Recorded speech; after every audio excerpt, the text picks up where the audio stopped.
हाँ, तो अभी बच्चों हम जानते हैं वृत्त और इसके कैसे इसका हम क्षेत्रफल निकालेंगे, क्या क्या इसके गुण होंगे।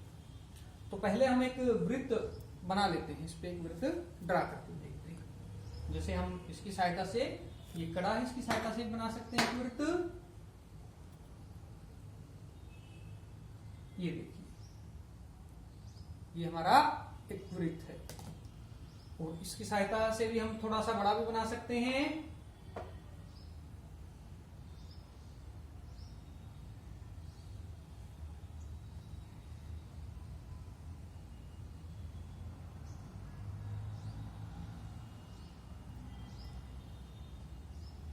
हाँ, तो जो भी हम लाइन ड्रा करेंगे, वृत्ताकार हमारी सारी की सारी लाइनें होंगी। तो जो हमारा वृत्त होगा, सबसे एक तो चारों ओर इसके परिधि होगी और एक इसका केंद्र होगा। क्या होगा? इसका एक केंद्र होगा।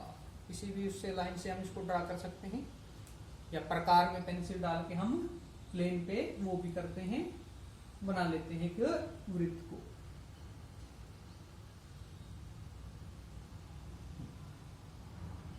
तो ये हुआ हमारा केंद्र, ये जगह हमारी केंद्र कहलाती है। केंद्र से वृत्त की जो परिधि होती है, उस पर कोई भी बिंदु, कहीं भी हम कोई भी पॉइंट बनाएं, कोई भी, तो वो समान दूरी पर होता है। बस मानो इसको हम O मान सकते हैं, सेंटर हुआ हमारा O, और यहां हम A, तो ये जो हमारी दूरी होगी इस बिंदु की, तो ये OA, OA क्या हुई? इसकी त्रिज्या। वृत्त के केंद्र से परिधि तक की दूरी को हम त्रिज्या कहते हैं, वो वृत्त की त्रिज्या कहलाती है। और अगर हम इसको सीधा, बिल्कुल इस लाइन को सीधा ही पूरा कर देते हैं ऐसे, तो ये B हुई। तो हमारी लाइन AB क्या कहलाई?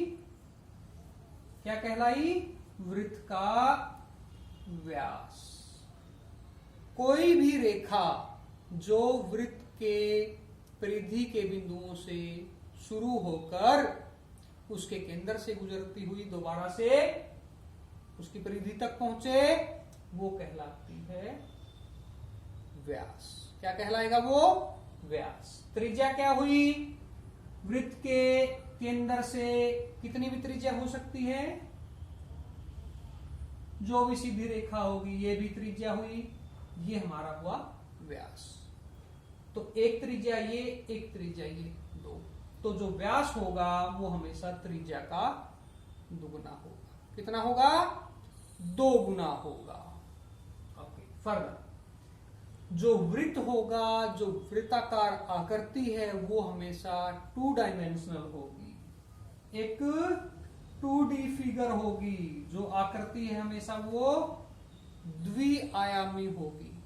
द्विआयामी क्या हुआ?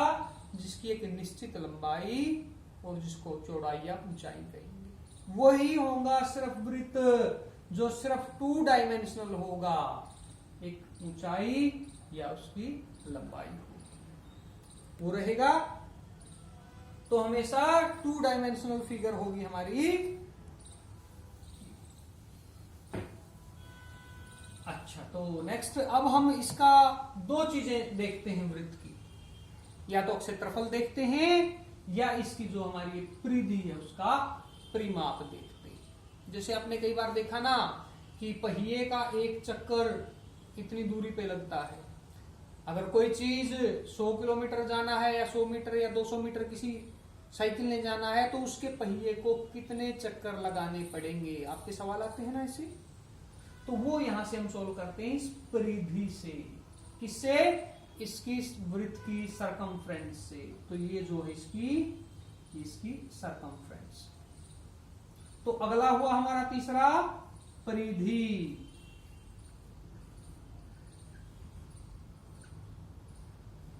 तो परिधि क्या होती है? वृत्त के चारों ओर वृत्त के जो ये चारों ओर जहां पे ये पॉइंट्स बन सकते हैं उसका परिमाप, उसका सारे की सारी लंबाई वो कहलाएगी हमारी परिधि। क्या कहलाएगी? परिधि। और किसी वृत्त की परिधि को ज्ञात करने के लिए क्या हमारा क्या फार्मूला रहता है? फार्मूला हमारा रहता है 2 पाई आर, और आर होती है हमारी त्रिज्या। आर क्या होता है हमारा? हमारी त्रिज्या होती है, रेडियस होती है 2 पाई आर। 2 गुना में पाई गुना में आर, आर मीन्स त्रिज्या हमारी कितनी है उसका मान।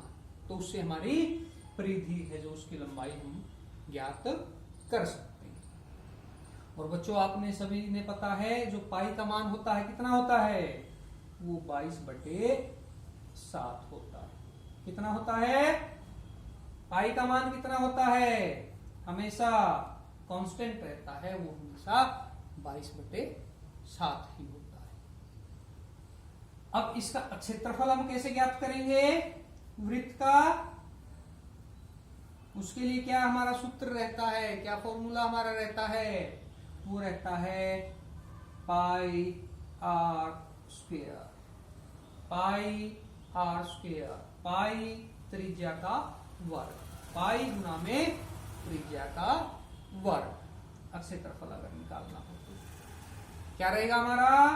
पाई आर स्क्वेयर। अच्छा, एक चीज आप हमेशा ध्यान रखना, जहां भी आपको वृत्त मिलेगा, कोई भी वृत्ताकार आकृति मिलेगी, वहां पे आपको पाई जरूर मिलेगी, पाई जरूर मिलेगी।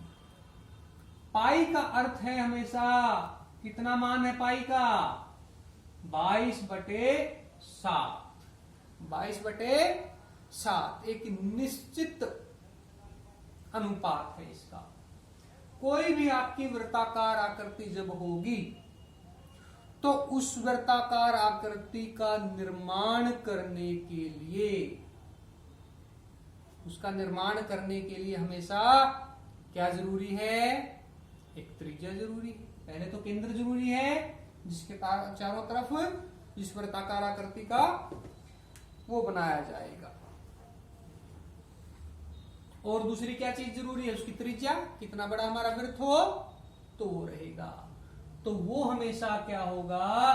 पाई का मान उसमें हमेशा 22/7 होगा। एक निर्धारित है, निश्चित है। इसकी कैलकुलेशन हम नेक्स्ट क्लास में दोबारा से फिर इसको सिर्फ पाई का मान पहले भी हम ज्ञात कर चुके हैं कि 22/7 ही क्यों होता है, तो वो रहेगा। तो आज एक बार फिर इसको रिवाइज करते हैं।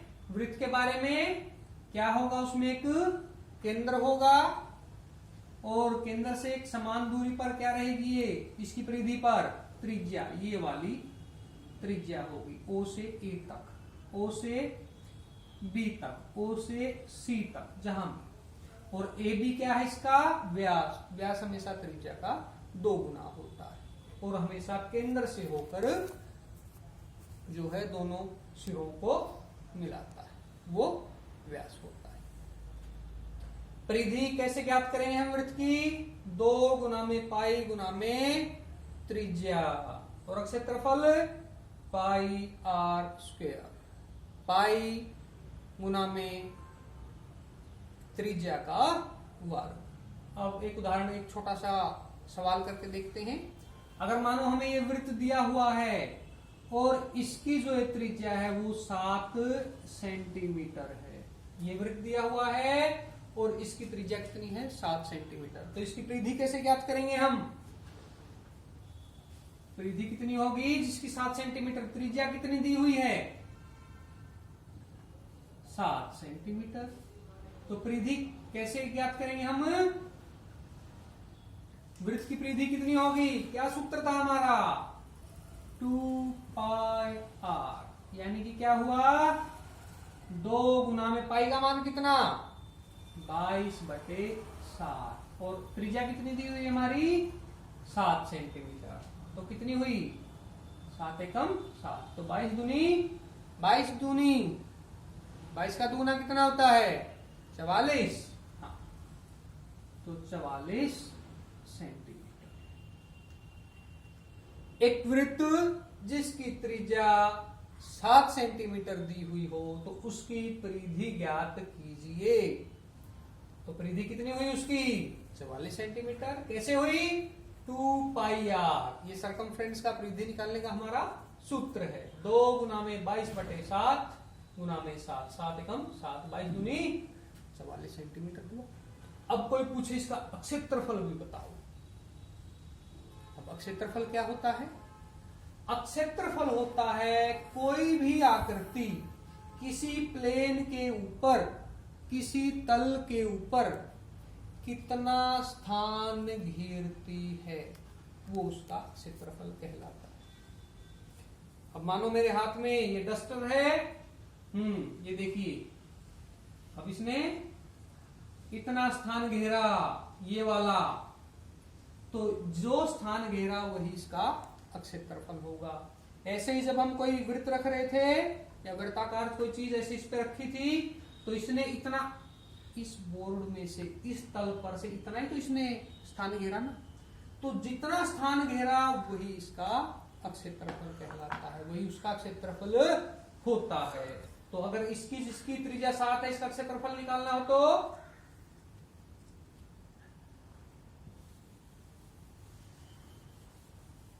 तो इसी वृत्त का क्षेत्रफल कितना होगा जिसकी 7 सेंटीमीटर होती? कितना होगा? पाई आर स्क्वेयर के अनुसार, पाई आर स्क्वेयर 22/7 गुना में आर स्क्वेयर यानी कि त्रिज्या का वर्ग 7 गुना 7, तो कितना हुआ? 7 से 7 22 सत्ते कितना होता है? 154 वर्ग सेंटीमीटर। 154 वर्ग सेंटीमीटर। अब बच्चों क्लियर सभी को वृत्त के बारे में, इसकी परिधि कैसे ज्ञात करेंगे और इसका क्षेत्रफल कैसे ज्ञात करेंगे।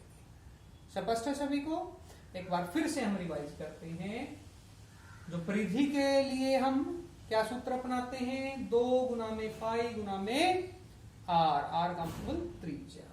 क्षेत्रफल के लिए पाई आर स्क्वेयर, पाई गुना में त्रिज्या का वर्ग, जैसे हमने अब ज्ञात किया। समझ सभी को? तो इसके कुछ सवाल हम अगली कक्षा में करेंगे कि कैसे आपने वृत्त का क्षेत्रफल निकालना है या उसकी परिधि को ज्ञात करना है। ठीक है बच्चों, धन्यवाद। आज के लिए इतना है। Thank you.